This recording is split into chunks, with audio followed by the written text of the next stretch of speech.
আমাদের যেটা সবথেকে ক্লেম করার ফার্স্ট প্রায়োরিটিতে যেটা আছে সেটা যাদবপুর, সেটা আমরা ছেড়ে দিয়েছিলাম জোটের স্বার্থে, জোট ধর্ম পালন করবার স্বার্থে। মুর্শিদাবাদের সিটটা মোহাম্মদ সেলিম সাহেবের, সেটাও আমরা ছাড়বার জন্য প্রস্তুত নিয়েছি, যে ছেড়ে দিচ্ছি। কিন্তু দুঃখের বিষয়, জানি না কোন রসায়ন কাজ করলো, এর মধ্যে বিজেপি, আরএসএস বা তৃণমূলের হাত আছে কি বলতে পারবো না, কেন আইএসএফকে কোণঠাসা করে সময় নষ্ট করানো হলো, আইএসএফের দেয়ালে পিঠ ঠেকিয়ে দিল আইএসএফের, কেন তার সাতটা ছাড়লো না, কোন রসায়নে আমি এখনও পর্যন্ত খুঁজে বার করতে পারছি না। তো আমার এখন সন্দেহ হচ্ছে, খুঁজলে দেখা যাবে কংগ্রেস এবং বর্তমান লেফট ফ্রন্টের মধ্যে আরএসএস বা বিজেপির লোক ঢুকে বসে আছে, তারা পশ্চিমবাংলায় এই জোটটাকে হতে দিল না। ডায়মন্ড হারবারে যদি শান্তিপূর্ণ ভোট হয়, মানুষ যদি তার মতামত দেওয়ার জায়গাটাকে পায় ঠিকঠাক করে, এবং ডায়মন্ড হারবারের বিদায়ী সাংসদ বর্তমান তৃণমূল কংগ্রেসের প্রার্থী যদি সে তার গুন্ডামস্তান পুলিশ প্রশাসন যাই বলে না কেন যদি শান্তিপূর্ণ রাখতে পারেন, মানুষ যদি এই সুযোগটা পায়, ওই 4 লাখ না কত লাখের ভোটে জিতবার কথা বলছেন না, মাইনাসে রান করবে। একা বিধায়ক ধরে নেওয়া যায় যে এই ধরনের একাকী বিধায়করা এক কোণে কোণঠাসা হয়ে পড়ে থাকবেন, কিন্তু নওশাদ সিদ্দিকীর ক্ষেত্রে সেটা হয়নি। একা হওয়া সত্ত্বেও তিনি ছেয়ে গেছেন রাজ্যে, পরিচিত মুখ হয়েছেন গোটা রাজ্য এবং রাজ্যের সীমানা ছাড়িয়ে দেশেও। এই হেন নওশাদ সিদ্দিকী এখন বিতর্কের মুখে, প্রশ্নচিহ্নের মুখে। কেন তিনি ডায়মন্ড হারবারে দাঁড়াবেন বলেও দাঁড়ালেন না?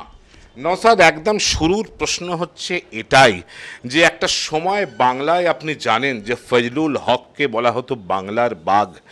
আপনি কি এই ধরনের একটা বাঘ হওয়ার সম্ভাবনা মিস করলেন?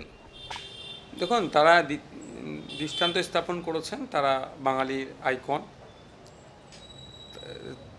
তাদের সাথে নিজেকে কম্পেয়ার কোনোদিন আমি করি না, করবো না। আমি আমার লক্ষ্য নিয়ে যাচ্ছি এবং গিয়েও চলেছি। দাঁড়ানোর বিষয়টাতে নিয়ে দেখুন, আমি 6-8 মাস আগে থেকেই বলে আসছিলাম যে দল অনুমোদন দিলে আমি দাঁড়াতে প্রস্তুত আছি। সেটা গেলে মিডিয়ার বন্ধু থেকে শুরু করে জনমানুষের প্রচুর চর্চা হয়েছে, সবাই আশা করেছিল এবং আমিও আশা করেছিলাম আমি লড়াই করব, দাঁড়াবো এবং ওখান থেকে পরাজিত করে ওখান থেকে আমি এমপি পার্লামেন্টে যাব। ঠিক ভাঙড় থেকে এমএলএ হয়ে দেশের রাজ্যের আইনসভার মধ্যে যেভাবে প্রতিনিয়ত মানুষের হয়ে সওয়াল করে গিয়েছি, ভাঙড় বিধানসভার মাসি হয়ে সওয়াল করে গেছি, ঠিক একইভাবে ডায়মন্ড হারবারবাসীর হয়ে সওয়াল করব, দেশের মানুষের হয়ে সওয়াল করব। কিন্তু কিছু বাধ্যবাধকতা থাকে, পার্টির কিছু দলীয় গণতন্ত্র থাকে, সেক্ষেত্রে আমাকে রাজ্য কমিটির যে চূড়ান্ত সিদ্ধান্ত হচ্ছে ওখান থেকে আমাকে অব্যাহতি দিয়েছে। এবং এটাও জানি এটা কি রাজ্য কমিটির মধ্যে কিন্তু অনেকেই মতামত দিয়েছিল, ওখানের পক্ষে দিয়েছিল, ওখানের বিপক্ষে দিয়েছে বেশিরভাগ, এবং আরও অন্য জায়গা থেকে কন্টেস্ট করার জন্য মতামত দিয়েছিল। হয়তো সেই জায়গায় কন্টেস্ট করলে আরও সহজে জিতা যেত এত ব্যাপারটা। তারপরেও হচ্ছে আমাকে টোটালি কন্টেস্ট করা থেকে অব্যাহতি দিয়েছে, যাতে সারা রাজ্যে যেভাবে আমার ব্যাপ্তি ঘটেছে, আমরা ঘটাতে পেরেছি আইএসএফের, সেইগুলোকে ভোট বাক্সে যেভাবে আনা যায় এবং সাধারণ মানুষের জনপ্রতিনিধিকে পার্লামেন্টে পাঠানো যায়, সেই কাজে আমাকে দায়িত্ব দিয়েছে। নওশাদ, আপনি কি নিশ্চিত ছিলেন? আপনি বললেন যে ওখান থেকে জিততেন, পার্লামেন্টে যেতেন, আপনার কি মনে হয় আপনি নিশ্চিত জিততেন? আমার ভরসা ছিল, মানুষের প্রতি ভরসা এখনও আছে। অত্যাচারিত, নিপীড়িত, বঞ্চিত মানুষ আমাকে ঐক্যবদ্ধ হয়ে ভোট দিতেন। এরপরেই যে আর একটা কথা আপনি বললেন যে সাংগঠনিক সিদ্ধান্ত ইত্যাদি ইত্যাদি, এর মধ্যেই একটা রহস্যের জাল থেকে যাচ্ছে, একটা সন্দেহের বাতাবরণ তৈরি হয়ে যাচ্ছে।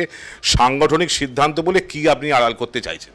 সন্দেহ যে যার মতো করে ব্যাখ্যা করতে পারে, কেউ যদি মনে কিছু আড়াল করছি তার ব্যাখ্যা। তবে একটা কথাই, গণতন্ত্রের বুলি আমরা মুখে আওড়াচ্ছি, যদি আমরা আমার দলীয় গণতন্ত্রকে মান্যতা না দিতে পারি, তাহলে আমার না কথা বলাই উত্তম। না, আমি একটা কথা বলছি, ধরুন আপনি প্রথমে বলেছিলেন যে আপনি দাঁড়াবেন, হ্যাঁ, এটাও বলেছিলেন দল যদি সিদ্ধান্ত নেয় আপনি দাঁড়াবেন।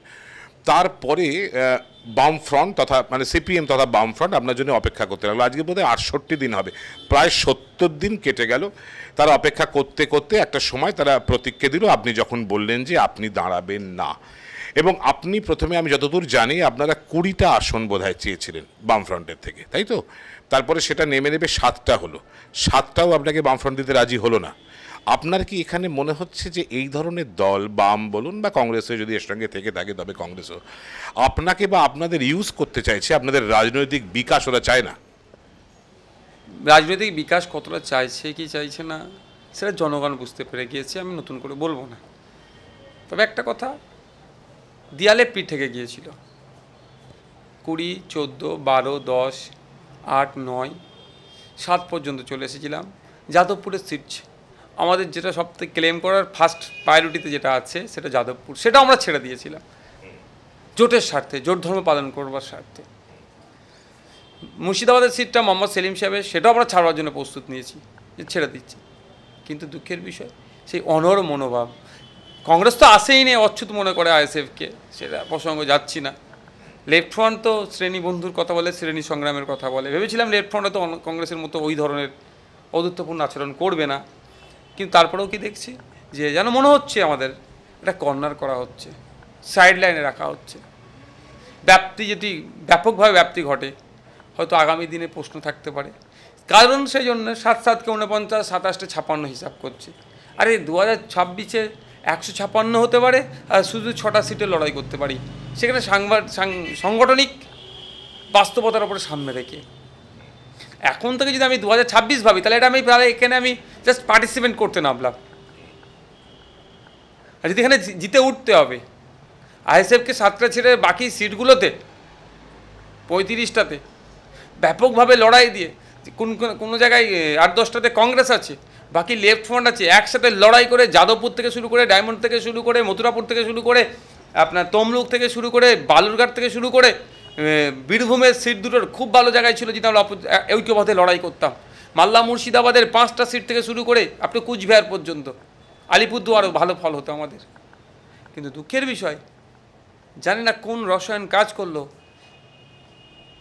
এর মধ্যে বিজেপি, আরএসএস বা তৃণমূলের হাত আছে কি বলতে পারবো না, কেন আইএসএফকে কোণঠাসা করে সময় নষ্ট করানো হলো, আইএসএফের দেয়ালে পিঠ ঠেকিয়ে দিল আইএসএফের, কেন ওরা 7টা ছাড়লো না, কোন রসায়নে আমি এখনও পর্যন্ত খুঁজে বার করতে পারছি না। মানে আমি বলছি যে ওরা বলছে, বামেরা সন্দেহ করছে এবং প্রকাশ্যেও বলছে, অনেকে জনান্তিকেও বলছেন যে এক হচ্ছে আপনার সঙ্গে বোধহয় তৃণমূলের একটা কোনো আঁতাত হয়ে গেল, এমন কথাও বলা হচ্ছে আপনি বোধহয় ওখান থেকে অনেক টাকা পয়সাও নিলেন, জনান্তিকে বলা হচ্ছে। এবং আপনি আবার উল্টো কথা বলছেন, আপনি বলছেন যে ওরা ওখান থেকে তৃণমূল বা বিজেপির থেকে কোনো বার্তা পেল কিনা, আপনি আঙুল তুলছেন সিপিএমের দিকে। কি ঘটছে, ব্যাপারটা কি হচ্ছে নওশাদ? আমি অন ক্যামেরা বলছি, খোঁজ নিলে দেখা যাবে, আজ না হলে একদিন এক্সপোজ নিশ্চিতভাবে হবে। কারণ যারা 30 বছরের বামপন্থা বলে দাবি করতো, নিজেকে মার্কসিস্ট বলে দাবি করতো, তারা এখন বিজেপি ঝান্ডা ধরে ঘুরছে, এরকম অনেক আছে তো। বিশ্বনাথ কারক মহাশয়, এরকম অনেকেই আছে। তো আমার এখন সন্দেহ হচ্ছে, খোঁজ নিলে দেখা যাবে কংগ্রেস এবং বর্তমান লেফট ফ্রন্টের মধ্যে আরএসএস বা বিজেপির লোক ঢুকে বসে আছে, তারা পশ্চিমবাংলায় এই জোটটাকে হতে দিল না। কারণ এই পশ্চিমবাংলায় যদি এই জোটটা হতো, সহজেই বিজেপি তৃণমূলকে পশ্চিমবাংলা থেকে পরাস্ত করতে পারতাম আমরা ঐক্যবদ্ধ লড়াই, সহজেই। সেটা হতে দিল না, কিন্তু আমরা তাদেরকে হারাবো, আমাদের কেন বেশি কষ্ট করতে হবে। আচ্ছা, এখন যেটা দাঁড়িয়েছে সেটা হচ্ছে যে ডায়মন্ড হারবারে আপনি একটা প্রার্থী দিয়েছেন এবং আপনি নিশ্চয়ই প্রচারে থাকবেন। আপনি প্রার্থী নয়, আপনি প্রচারে থাকবেন। এখান থেকে ডায়মন্ড হারবারে কতটা লাভ তুলতে পারবেন বলে মনে হয়? আইএসএফ ডায়মন্ড হারবারে লড়াই করছে। হ্যাঁ, নওশাদ সিদ্দিকী এখন হয়তো একটু পরিচিতি মুখ হয়েছে। 2021 সালে কিন্তু নওশাদ সিদ্দিকী ওই আজকে ডায়মন্ড হারবারে যিনি প্রার্থী একইভাবে ছিল। তো আজকে যিনি প্রার্থীকে আমরা দান করেছি, যথেষ্ট তিনি পোটেনশিয়াল, সময় কথা বলবে, আমরা সর্বোচ্চ দিয়ে লড়াই করব। নওশাদ সিদ্দিকী দাঁড়ালে যে লড়াই হতো, মুসলিম লস্কর দাঁড়িয়েছে, একই লড়াই হবে। এখান থেকে আরেকটা কথা, যে গতবার মানে 2019-এর নির্বাচনে, আমার এক্ষুনি এক্সাক্ট ডেটাটা মনে নেই, সম্ভবত 3,20,000 বা এইরকম একটা মার্জিন ছিল অভিষেক বন্দ্যোপাধ্যায়। তার আগে 2014 সম্ভবত 72,000 সামথিং মার্জিন ছিল অভিষেক বন্দ্যোপাধ্যায়। গতবারের 2019-এর নির্বাচনে প্রচুর অভিযোগ এসেছিল, হিংসা ইত্যাদি ইত্যাদি ইত্যাদি।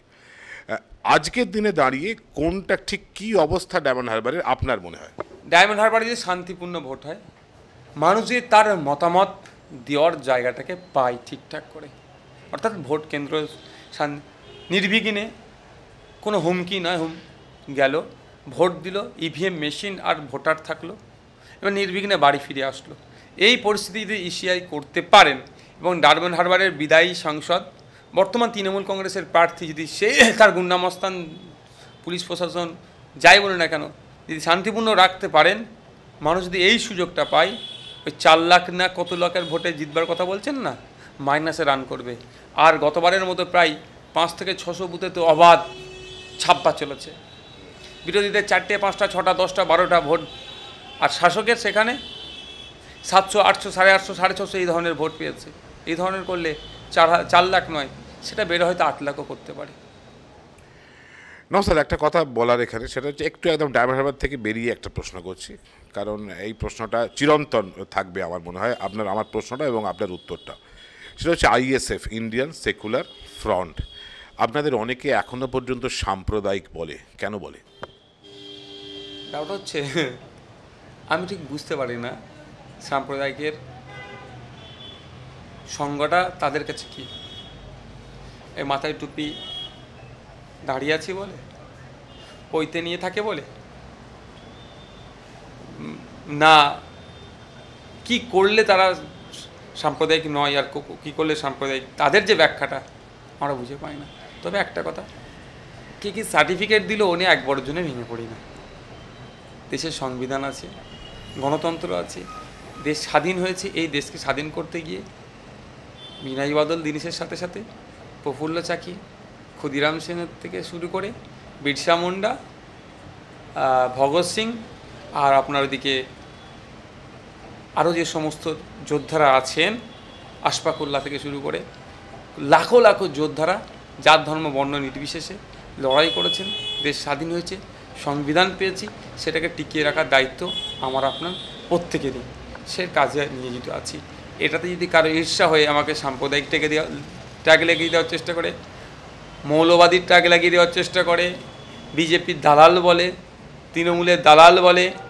একটা সময় তো আমাদেরকে আবার বলছিল কিছু তৃণমূলী বন্ধুরা যে কমিউনিস্ট যারা ধর্ম মানে না তাদের আর দালাল, যে অত রকমভাবে যে বলেছে সে শুনতে হয়েছে। যে বুদ্ধবাবু মাদ্রাসা সম্পর্কে কী মন্তব্য করেছিল, সেটাকে এরা আজকের দিনে চুপ করে গেছে। কোনো এইভাবে যে যত রকমভাবে, মানে তার ভোটটাকে ধরে রাখার জন্য যত রকমভাবে কুৎসা করা যায় তত রকমভাবে আমাদের উপরে অ্যাটাক হচ্ছে। কিন্তু আমাদের লক্ষ্য হচ্ছে সমস্ত কুৎসার জবাবটা কাজের মাধ্যমে দেওয়া। আমাদের রাজনৈতিক দলের একটা প্রোগ্রাম কেউ বলতে পারবে না, বা একটা মন্তব্য কেউ বলতে পারবে না সাম্প্রদায়িক মন্তব্য, অসাংবিধানিক মন্তব্য, অসংসদীয় মন্তব্য, অগণতান্ত্রিক মন্তব্য, একটাও কেউ দেখাতে পারবে না। আমরা সম্পূর্ণরূপে মান্যতা দিয়ে থাকি সংবিধান, দেশের বিচার ব্যবস্থা আর মানুষের মধ্যে যে সম্প্রীতি, সেটাকে এগিয়ে নিয়ে যাওয়ার চেষ্টা করি। আমরা ওই ভেগ সম্প্রীতিকে পালন করি না। রমজান মাসে ইফতার পালন করতে হবে আর দুর্গাপুজোর উৎসব যে ফিতে কাটতে হবে, সূচনা করতে হবে, এই নাটক আমরা করি না। আমরা দেখি দুর্গাপুজোর সময় যাতে দুর্গা উৎসব সঠিকভাবে কীভাবে পালন করে মানুষ, সেটাকে দেখার দায়িত্ব আমাদের। ঠিক একইভাবে রমজান মাসের ফলটা যাতে কম দামে যাতে কিনতে পারে, চড়া দামে না কিনে, সেটা দেখার দায়িত্ব আমরা পালন করি। এটাতে আমি মনে করি প্রকৃত সম্প্রীতি এটাই। সম্প্রতি এই বক্তব্যটা আপনার খুব ভাইরাল হয়েছে এই ফলের দাম নিয়ে। একটা যেটা কথা বলছি, ঠিক আছে, কিন্তু দেখুন একটা তো মানুষের কাছে ইমপ্রেশন কি তৈরি হয়েছে, ন্যারেটিভটা তো খুব বড় রাজনীতিতে, বাস্তবের চেয়েও ন্যারেটিভটা অনেক সময় বড় হয়ে যায়। বিজেপি তৃণমূলের এখন বাইনারি তৈরি করছে, ন্যারেটিভটা যদি ছড়াতে পারে মার্কেটে 2021-এর মতো ফায়দা নিয়ে নেবে, যে বিজেপিকে নাকি একাই রুখতে পারে তৃণমূল। আর যারা তৃণমূলের হাতে অত্যাচারিত তারা ভাবছে বিজেপিকে হাত দিলে বিজেপিকে ভোট দিলে অত্যাচারের হাত থেকে বাঁচবে। যে ন্যারেটিভ বানিয়েছিল, যে প্রপাগান্ডা চালিয়েছিল, সেইটা চেষ্টা করছে। এইটা একটা খুব জরুরি জায়গায় চলে এলেন আপনি নওশাদ, ইম্পর্টেন্ট। এক হচ্ছে এখানে দুটো প্রশ্ন আমি একসঙ্গে করছি আপনাকে, আপনি আপনার মতো করে উত্তর দিন। একটা হচ্ছে যে আইএসএফ কেন না মুসলিম ভোটটা বা মমতার মুসলিম ভোট ব্যাংকটাকে ভাঙতে পারবে আইএসএফ, এটা একটা দিক। আর একটা দিক হচ্ছে অনেকে বলছেন যে না, মুসলিম সমাজ তারা তাদেরই ভোট দেবে যারা বিজেপি তথা আরএসএসের সঙ্গে বিশ্বাসযোগ্যভাবে লড়াই করতে পারবে। মানে পশ্চিমবঙ্গের ক্ষেত্রে তৃণমূলকে বলা হচ্ছে, যদিও বা বামের একটা বিজেমূল তত্ত্ব বলে, তবু বলা হচ্ছে যে তৃণমূলের দিকেই মুসলিমদের ভোটটা যাবে। কেন যাবে? তারা বিশ্বাসযোগ্য লড়াই মোদির সঙ্গে দিতে পারছে। আপনি কি বলেন? পশ্চিমবাংলা শুধুমাত্র মুসলিমদের জন্য রাজনীতির ময়দানে আসেনি, আমি অন ক্যামেরা বলছি। পশ্চিমবাংলার বঞ্চিত সমাজের মানুষের জন্য কথা বলতে এসেছি। ভোটের আগে কুড়মালি ভাষায় অনেক কিছু করে দেবেন, সাঁওতালি শিক্ষা বোর্ডের কথা বলে, মাইনরিটিদের ডেভেলপমেন্টের কথা বলে, ওয়াক্ফ প্রপার্টি উদ্ধারের কথা বলে, ভোট শেষ হয়ে গেলে সব ভুলে যায়, একটা কথা। দ্বিতীয় কথা হচ্ছে আপনি না, যে কোশ্চেনটা উঠছে সংখ্যালঘু ভোট ভাগ হয়ে যাবে। সংখ্যাগুরুরা কি তৃণমূলকে ভালোবাসে? সংখ্যাগুরুরা কি সবাই বিজেপিকে ভালোবাসে? দলিতরা কি, এসসি সমাজের মানুষ সবাই কি তৃণমূলকে ভালোবাসে বা সবাইকে বিজেপিকে ভালোবাসে? এসটিরা সবাই ভালোবাসে তৃণমূলকে না সবাই ভালোবাসে বিজেপিকে? যদি সবাই সংখ্যাগুরুরা যদি সবাই বিজেপিকে ভালোবাসতো তাহলে আর ইডি সিবিআই দিয়ে দুটো রাজ্যের মুখ্যমন্ত্রীকে এখন সিঁড়িঘরে রাখতো না। অভিযোগ আছে, সে ওর থেকে বড় বড় ভয়ঙ্কর অভিযোগ নিয়ে আছে, তারা ওয়াশিং মেশিনে যাচ্ছে, সব ঠিক হয়ে যাচ্ছে। পশ্চিমবাংলার একইভাবে সংখ্যালঘুরা সবাই আইএসএফকে ভোট দেবে, এটা আমি কোনোদিন আশা করিনি। কিন্তু প্রশ্ন এটা, এই যে ভোট ভাগাভাগির কথা বলছেন, কেন ভোটটা আমাকে দেবে? আমি সেই অর্থে খুব দেখতে খুব হলিউডের হিরোদের মতোও নয়, বা WWF-এর বা WWE-র যারা আছে তাদের মতো সেই রকম শক্তিশালীও নয়, বা কুংফু চ্যাম্পিয়নও নয়, বা রেজাল্টেও আমি খুব হাইফাইও নয়। তাহলে আমাদেরকে কেন দেবে ভোটটা? আমাদেরকে ভোট কারা দিচ্ছে? দলিত, আদিবাসী, পিছিয়ে বর্গ সব উচ্চবর্ণের মানুষেরা, যারা বঞ্চিত মানুষ আশার আলো দেখছে। এটাই শাসকের, এবং যারা ভোট নিয়ে কুক্ষিগত করে মানুষকে রাখতে চায় তাদের ঈর্ষার কারণ হয়ে দাঁড়িয়েছে। ওই জন্য শুধু মুসলিম ভোট ভাগ ভাগ বলছে। তাহলে হিন্দু ভাইকে সাম্প্রদায়িক বলে দেওয়া হচ্ছে তো ঘুরিয়ে, তাদের অনুযায়ী সংখ্যাগুরু ভাইদেরকে। মুসলিম ভোট, কোনো ভোট ভাগ হয় না। ভোট নিজস্ব কারো প্রপার্টি নয়। দেশ স্বাধীন হওয়ার পর থেকে কংগ্রেস দীর্ঘদিন ধরে শাসন করেছে বাংলাদেশের। কংগ্রেস যদি বলে এখন ওটা আমার ভোট ছিল, 34 বছর লেফট গভর্নমেন্ট বাংলায় শাসন করেছিল, যদি বলে এখন ওটা আমার ভোট ছিল, এই 13 বছর সরকার চলছে, তৃণমূল যদি বলে এটা আমার ভোট, এইটা আমরা ভাঙতে চাইছি, এই বাইনারিটা, এটাকে ধ্বংস করতে চাইছি। অন ক্যামেরা বলছে এই ভোট কারো নির্দিষ্ট নয়, যে হিন্দু ভাইকে নাকি বিজেপিকে দিতে হবে, নাকি সে নাকি প্রকৃত হিন্দু হতে পারবে না, এইটাকে ভাঙতে হবে। এইটা ভাঙার কাজে আছি। মানুষ উন্নয়নে নিরিখে ভোট হোক। আমার পাশের বাড়ি রাম কাকু, আমার পাশের বাড়ি রহিম চাচার ছেলেটা উচ্চশিক্ষায় শিক্ষিত হয়ে চাকরি পাচ্ছে না, ধর্ণা মঞ্চে বসে আছে 1000 দিনের ওপরে, আর আপনি আমি মুসলিম হিন্দু ভোট ভাগ করব, ও খেলাই নাই। ওদের চাকরিটা কী হবে তার জন্য লড়াই করব। রাম কাকা আর রহিম চাচা দুজন তখন এগিয়ে আসবে, সে ভরসা আমরা করি। এগিয়ে আসছে আমাদের পাশে, সাহস পাচ্ছে ওই জন্য। আর দ্বিতীয় কথা যেটা হচ্ছে, এটা বললেন, হ্যাঁ, এটা শুধুমাত্র পশ্চিমবাংলা নয়, সারা পৃথিবীর ইতিহাস বলছে সংখ্যালঘুরা দেখে যেটা শক্তিশালী তাদের পাশে থাকার চেষ্টা করে। সারা পৃথিবীর ইতিহাসে ধর্মীয় সংখ্যালঘু, জাতিগত সংখ্যালঘু, বর্ণগত সংখ্যালঘু, ভাষাগত সংখ্যালঘু, যেভাবেই সংখ্যালঘু হোক না কেন, তারা সবসময় যারা শাসন কার্যে থাকে, যারা শক্তিশালী তাদের পাশে থাকার চেষ্টা করে। সেই ট্র্যাডিশন চলছে। তবে এই বছরের কথা বলছি, 21-এর পর থেকে কিন্তু সেই ট্র্যাডিশন ভাঙতে শুরু হয়েছে। ওই জন্য পঞ্চায়েত নির্বাচনে আপনি দেখেছেন তৃণমূলের উন্নয়ন বাহিনীকে দিয়ে নমিনেশন কেন্দ্রগুলোকে ঘিরে রাখতে হয়েছিল। ভোটকে গণনা কেন্দ্রতে হেরে যাওয়ার পরেও হেরে গিয়েছে তারা, বিজেপি মানে অতৃণমূলে যারা আছে তারা জিতেছে, তাদেরকে মেরে বার করে দিয়ে বিজেতার সার্টিফিকেট নিয়ে সবুজ আবির মেখেছে তৃণমূল। এই ট্রেনটা ভেঙে গেছে বাংলায়। এখন সংখ্যালঘু যেহেতু মুসলিমদের কথা আপনি বলছেন, পশ্চিমবাংলার মুসলিমরা দেখে নিয়েছে বিজেপির সাথে, তৃণমূলের সাথে, আরএসএসের সাথে, তৃণমূলের সাথে কত ভালো সম্পর্ক। যে আরএসএস বলছে যে দুর্গা বলে সম্বোধন করছে তৃণমূলকে, সেই তৃণমূল আরএসএসকে এখানে কাউন্টার করবে, বিজেপিকে কাউন্টার করবে। যে মমতা ব্যানার্জি মোদিজির বলছে নাকি কোমরে দড়ি বাঁধবে, টানবে বলেছিল, বলে ভোট নিয়েছিল, সেই মোদিজিকে শাল পাঠাচ্ছে দড়ির পরিবর্তে, ঘাড়ে শাল দিচ্ছে, বা জন্মদিনে ফুল মিষ্টি পাঠাচ্ছেন। এটা বাংলার মুসলমান বুঝতে পারছে না। কেশিয়ারিতে মোহন ভাগবত যে এসেছিল আরএসএসের চিফ, তার দায়িত্বভার কাঁধে তুলে নিচ্ছে আমাদের মমতা দিদি। যখন সিএর সময় অসমের মতো রাজ্যে, বিজেপি সরকারের রাজ্যে প্রধানমন্ত্রী যেতে গেলেন না, সেই জায়গায় আমাদের রাজ্যে নিয়ে এসে কী বার্তা দিলেন?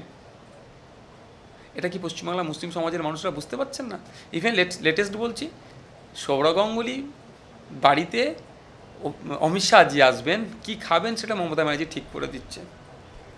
এর থেকে বড় কি ভালো সুসম্পর্ক তাদের মধ্যে আছে, নতুন করে কীভাবে বলতে লাগবে? এটা বাংলার মুসলিম সমাজ দেখে নিয়েছে যে সিএর সময় পার্লামেন্টে ভোটাভুটিতে সিএরকে খণ্ডন করা দরকার। সিএ খণ্ডন তো দূরের কথা, পশ্চিমবাংলা যারা প্রতিবাদ করছে, এ ধরনের হাজার হাজার মুসলিম ছেলে মেয়েদের নামে মিথ্যা কেস দিয়েছে মমতা ব্যানার্জি সরকার। উপরন্তু যারা ভোট দান থেকে বিরত ছিল, তাদের এই ধরনের দুজনকে আজকে সিটে দাঁড়িয়েছে, সাজদা আহমেদ, খলিলুর রহমান, তাদের বিরুদ্ধে দলীয় কী অ্যাকশন নিয়েছে এটা বাংলার মুসলিম সমাজ জেনে নিয়েছে। আমি কিন্তু শুধুমাত্র মুসলিম সমাজের জন্য রাজনীতির ময়দানে আসিনি, বঞ্চিত সমাজের জন্য আসেছি। আপনি ধর্মীয় পরিচয় আমার আছে, আমি মুসলিম, আমার ধর্মীয় একটা শিক্ষার কথা জাস্ট বলি। ইসলামের মধ্যে সর্বোত্তম কাজ কি হযরত মুহাম্মদ সাল্লাল্লাহু আলাইহি ওয়াসাল্লামকে জিজ্ঞাসা করা হয়েছিল, আমি ধর্মীয় কোড কোনো জায়গায় ব্যবহার করিনি, প্রসঙ্গ আসছে বলে বললাম। তিনি বলেছিলেন ক্ষুধার্তকে খাদ্য দাও। তিনি কিন্তু হিন্দু মুসলমানের ক্লাসিফিকেশন করেনি, ক্ষুধার্তকে খাদ্য দেওয়ার কথা বলেছিল। ক্ষুধার্ত হিন্দু হতে পারে, মুসলমান হতে পারে, নাস্তিক হতে পারে, যে কোনো ধর্মের হতে পারে। আজকে ক্ষুধার সূচকে দেশ 100-র ওপরে র্যাঙ্ক চলে গিয়েছে। পাকিস্তান, আফগানিস্তান, আমাদের এশিয়ার অন্য অন্য দেশকে টপকে যাবে কদিন পরেই। আজকে আমাদের লড়াইটা ক্ষুধার্তর মুখে খাদ্য তুলে দেওয়ার লড়াই। এতে কে আমাদেরকে বিজেপি দালালে বললো, কে বললো নাস্তিক দলের সাথে কেন একসাথে অ্যালায়েন্স করেছিল, কে বললো, কেউ যদি বলে তৃণমূলের দালাল, কেউ যদি বলে আরএসএসের কথাই চলছে, যে যা সার্টিফিকেট দিচ্ছে দিক, মন জানে পাপ আর মা জানে বাপ। আমাদের কাছে আমরা লেগে থাকবো। নমস্কার, আপনি এই বলতে বলতে না একটা বড় বিষয় চলে এলো। এক হচ্ছে আপনি বললেন যে সৌরভের বাড়িতে অমিত শাহ কী খাবেন মমতা বন্দ্যোপাধ্যায় ঠিক করে দিচ্ছেন। একটা সুসম্পর্কের রয়েছে, একটা কোথাও না কোথাও একটা নিশ্চয়ই যোগসূত্র আছে। অনেকে আবার বলেন যে অভিষেক বন্দ্যোপাধ্যায়ের সঙ্গেও নাকি জয় শাহর খুব ভালো সম্পর্ক আছে। আমি 3 বার নাকি বললাম স্ট্রেস দেওয়ার জন্য। জয় শাহর ভালো সম্পর্ক আছে। এমতাবস্থায় আপনি আবার আশা করছেন যে সিআরপিএফ বা কেন্দ্রীয় বাহিনী তারা ভালো করে ভোট করাবে। এই দুটো পাশাপাশি একটু অসুবিধা হয়ে যাচ্ছে না? যদি সত্যিই বিজেপির সঙ্গে একটা কানেকশন থাকে তৃণমূলের, তাহলে সিআরপিএফ কেন অভিষেকের কেন্দ্রে সমস্যা তৈরি করবে? আমি যখন ইসিআর চিফ যখন বক্তব্য দিচ্ছিলেন নোটিফিকেশনের দিনে, ওনার খুব ভালো কথা বললেন, মিষ্টি কথা লাগলো, খুব ভালো লাগলো। আমি কিন্তু রিয়াকশান দিয়েছিলাম যে এত বাহিনী আর যেই আসুক না কেন, যে অবজারভারে আসুক না কেন, অনেক সময় আমরা দেখেছি তো অবজারভারের ফোন নট রিচেবল বলতে। ইসিআই যদি চাই শান্তিপূর্ণ নির্বাচন হবে, যদি না চাই হবে না। এবার পার্টিকুলার কোনো একটা এজেন্সিকে আমি বলবো না বায়াসড হয়ে গিয়েছে। আমি সবসময় পজিটিভ নিয়ে চলি, পজিটিভের বলবো যে না তারা সর্বোচ্চ দেবে। কিন্তু দিনের শেষে একটা বোঝাপড়া বিজেপির সাথে তৃণমূলের আছে, এটা কি দিনের আলোর মতো পরিষ্কার। আমি বলবো না রাস্তায় বার হলে ট্যাক্সি ড্রাইভার, বাসের ড্রাইভার, যে কোনো শ্রেণীর মানুষকে আপনি জিজ্ঞাসা করবেন, উত্তর দিয়ে দেবেন। এবার আপনি যদি আমাকে ব্যক্তিগত জিজ্ঞাসা করেন, আপনিও তো সিআইএসএফ নিয়ে ঘুরছেন। সিআইএসএফ আমাকে অমিত শাহজি গিফট করেনি। কিছু বামপন্থী বন্ধুরাও এটা নিয়ে কদিন লেখালেখি করছে। বিজেপির সাথে ভালো সম্পর্ক ওই জন্যই সিআইএসএফ পেয়েছে। বামপন্থী বন্ধুরা, আমি যতটুকু জানি তারা পড়াশোনা খুবই করেন, কিন্তু এই বিষয়টা তোমার স্টাডি করেননি, বা করেও এতবার মিথ্যা কথা বলবো সেটা মিথ্যাটা সত্য পরিণত হয়ে যায়, সেই চেষ্টা হয়তো করছেন। বামপন্থী বন্ধুদের উদ্দেশ্যে বলবো, আমি রাজ্য সরকারের কাছে একাধিকবার চিঠি লিখেছিলাম, আমার যে ন্যূনতম সিকিউরিটি প্রোভাইড করা দরকার এমএলএকে, সেটা দেওয়া হোক। রাজ্য সরকার দেয়নি। তারপরে আমি হোম মিনিস্ট্রিতে, সেন্ট্রাল হোম মিনিস্ট্রিতে আমি চিঠি লিখেছিলাম ভারত সরকারের, যে আমাকে রাজ্য সরকার সিকিউরিটি দিচ্ছে না, আমি আন্ডার থ্রেট, আমাকে নিরাপত্তা দেওয়া হোক। কিন্তু তারাও দেয়নি, অমিত শাহজিও দেয়নি। তার দলের বিভিন্ন ক্যাটাগরির নেতা মন্ত্রী থেকে শুরু করে, নেতা মন্ত্রীর প্রোটোকলের মধ্যে এমনি পড়ছে, জেলা প্রেসিডেন্টকেও দিয়ে দিচ্ছে। আর নির্বাচিত জনপ্রতিনিধি, তার কাছে যখন নিরাপত্তার কথা বলেছিলাম, চিঠি করেছিলাম, সেই চিঠির কপি তো সব আমার কাছে আছে। তখনও আমাকে দিতে বোধ করেনি। সবকা সাথ সবকা বিকাশ বললেও জানি না আমার গায়ে হয়তো গন্ধ আছে নাকি, দেয়নি অমিত শাহজি। অন ক্যামেরা বলছি আমি, আমার গায়ে হয়তো গন্ধ আছে, হয়তো বিরোধী দল থেকে বিলং করছি আমি, ওই জন্য আমাদেরকে দেয়নি। অবশেষে আমি কোর্টের দ্বারস্থ হচ্ছি। কোর্টে গিয়ে আইনের মাধ্যমে আমি আমার নিরাপত্তারক্ষী নিয়েছি। এবার আপনি যদি মনে করেন এটা বায়াসড হচ্ছে, আমাদেরই তো সেনা, আমাদেরই বাড়ির তো সন্তান যারা চাকরি করছেন, তাদেরকে আমরা কিভাবে বলি আমরা বায়াসড হচ্ছি? তারা বায়াসড হয়ে গেছে। শেষের দিকে আসছি নওশাদ, এবার সেটা হচ্ছে একটা অন্য প্রশ্ন করি। সেটা হচ্ছে আপনার খুল্ল তাতো তোহা সিদ্দিকীর থেকে আমি ব্যক্তিগতভাবে দীর্ঘদিন ধরে শুনে এসেছি, এটা ঠিক না ভুল আপনি ভালো বলতে পারবেন, যে আপনার পরিবার মানে ফুরফুরা শরীফের যে পরিবার, বাড়ে হুজুরের যে পরিবার, সেই হুজুরের পরিবারের কেউ কখনো রাজনীতিতে যাবে না, এটাই প্রথা। আপনারা এসে কি প্রথা ভাঙলেন, নাকি এরকম কোনো প্রথা ছিল না?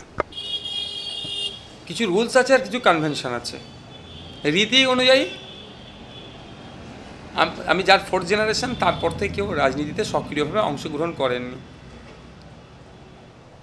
রুলসে নেই এই ধরনের কোনো।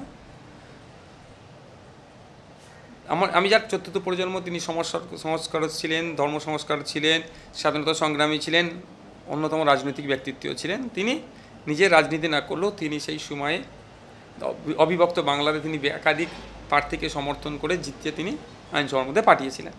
তারপরে আমরা আমি 4th প্রজন্ম, আমি সরাসরিভাবে কন্টেস্ট করছি, এতটুকুই। না, তাহলে কি হলো, আপনি প্রথা ভাঙলেন? না, কোনো প্রথা এই ধরনের ছিল না, একটা রীতি হয়ে আসছিল যে ভোটে কন্টেস্ট করবে না। আপনার কি মনে হলো যে রাজনীতিকে পেছন থেকে কন্ট্রোল করার চেয়ে সরাসরি রাজনীতি করলে মানুষের কাজ বেশি করা যাবে? দেখুন, পেছন থেকে কন্ট্রোল করলে যদি কন্ট্রোলের মতন কন্ট্রোল হয়, সেটাকে মেনে নিয়ে যায়। ভোটের সময় আসবে পিছিয়ে দোয়া আশীর্বাদ দিন, ঘোমটা দিয়ে আসবে, কেউ নকল টুপি পরে চলে আসবে, কেউ সত্যিকার টুপি পরে আসবে, ওটাকে কন্ট্রোল করা যাচ্ছে না। ভোট মিটে যাওয়ার পরে মানুষের অভিযোগটা সমাধান দেখছি হয়ে যাচ্ছে। প্রকাশ্যে রাজনীতিতে আসা দরকার, যে সমস্যা আছে রাজনীতি সমাধান করতে পারবে। নমস্কার, একদম শেষ প্রশ্ন, সেটা হচ্ছে যে আপনার ইমেজে একটা আঘাত লেগেছে, সেটা ঠিক হোক বা ভুল হোক, মানুষের মনে এইটা একটা প্রশ্নচিহ্ন অন্তত তৈরি হয়েছে, রে নওশাদকে ভালো লাগছিল শেষ পর্যন্ত এরকম ডোবালো, এরকম আশাহত করলো। এবার আপনার কাছে সামনে চ্যালেঞ্জ হচ্ছে, আপনি নিজে না লড়ে যাকে আপনি প্রার্থী করেছেন তাকে দিয়ে অভিষেককে হারাবেন, এটা কি সম্ভব হবে? শুধু হারাবো নয়, আইএসএফের প্রার্থীকে পার্লামেন্টে পাঠানোটাই আমার কাছে বড় চ্যালেঞ্জ। এক নম্বর, আপনি বলছেন অভিষেককে আপনি হারাবেন, আইএসএফ হারাবে, এদিকে ভোট ভাগ হয়ে যাচ্ছে, প্রতিকূল কিছু বাম ভোট পাবে, বিজেপি ভোট পাবে। কেউ ভোট পাবে না, আইএসএফ কোনো ভোট পাবে। মানুষ দেখে নেবে উদীয়মান শক্তি কারা, কাকে দিলে লাভ হবে মানুষ। বিজেপিকে খুঁজে পাওয়া যায় ডায়মন্ড হারবার লোকসভার মধ্যে। লড়াইটা তো আইএসএফ দিয়ে আসছে। আর একটা দলের মেকানিজম আছে, সামনে থেকে ছবি তোলার স্টাইলটা আলাদা, যেহেতু পাবলিক ডোমিনে প্রকাশ হবে, একদম খুব ভালো লাগছে। কিন্তু দিনের শেষে ভোটটা তো ভোট কথা বলবে। তো কথা হচ্ছে, যেটা বলছি, দুটো বিষয়, একটা হচ্ছে পার্লামেন্টে পাঠাতে হবে আইএসএফকে ওখান থেকে, দ্বিতীয় হচ্ছে সত্যিকার কথা, মানুষ আমার কাছ থেকে অনেকটা আশা করেছিল। মানুষ হয়তো তারা আশাভঙ্গ হয়েছে, ঠিক কথা, কিন্তু আশাভঙ্গের কারণটা হচ্ছে আমার দলের গণতন্ত্র, অন্য কোনো আমার দ্বিতীয় কোনো অবৈধ শর্ত বা অবৈধ ডিমান্ডের নয়। মানুষ আমাকে যেভাবে আশা করতে শুরু করেছিল, কিছুটা হলো ধাক্কা খেয়েছি আমি। আমার দায়িত্ব হচ্ছে মানুষকে আবার তার পুরাতন জায়গাতে ফিরিয়ে নিয়ে যাওয়া। কীভাবে ফিরিয়ে নিয়ে যাব? 2 বছর ধরে যেভাবে আমার প্রতি মানুষের কনফিডেন্স বিল্ড আপ করেছি, এখন কনফিডেন্স হয়তো একটু হলে লো হয়েছে, সেটা আমার দায়িত্ব। 2 বছর ধরে যেভাবে কনফিডেন্স বিল্ড আপ করিয়েছি, ঠিক যতটুকু গ্যাপ হয়েছে সেটাকেও পূরণ করার দায়িত্ব আমার। সে কাজে আমি লড়ে থাকবো। কারণ হচ্ছে আমি সমাজ ব্যবস্থা পরিবর্তন করতে নেমেছি। ক্ষমতা দখল যদি স্বপ্ন হতো, তাহলে মিনিস্ট্রি নিয়ে ঘুরতাম। সেই সুযোগ তো একবার এসেছিল সম্ভবত, প্রস্তাব এসেছিল সম্ভবত, এসেছে, কিন্তু ওই স্বপ্নটা আমার নয়। মিনিস্ট্রি নিতে হবে কি বিনা মিনিস্ট্রিতে কাজ করব, সময় কথা বলবে। কিন্তু মানুষের ভোট, মানুষের বিশ্বাসকে ভেঙে কোনো মিনিস্ট্রিতে যাব, প্রত্যেকে আমার পদত্যাগ করে দিয়ে ঘরে গিয়ে লাইট অফ করে অন্ধকারে বসে থাকে আমার কাছে উত্তম। বড় চ্যালেঞ্জ অভিষেক বন্দ্যোপাধ্যায়ের জন্য এবং তৃণমূলের জন্য তো একই সঙ্গে বটেই। নওশাদ সিদ্দিকী করলেন, নিজে না দাঁড়িয়েও তার যে প্রতিনিধি তিনি দাঁড় করিয়েছেন ওখানে, তাকে দিয়ে অভিষেক বন্দ্যোপাধ্যায়কে হারাবেন। এই মুহূর্তে এটাই সবচেয়ে বড় খবর। দর্শক বন্ধুরা, ক্যামেরায় গৌতমের সঙ্গে দেবক বন্দ্যোপাধ্যায়, চ্যানেল হিন্দুস্তান। বিভিন্ন বিষয়ে ভিডিও পেতে চ্যানেল হিন্দুস্তানের ইউটিউব চ্যানেল সাবস্ক্রাইব করুন www.youtube.com/channelhindustan।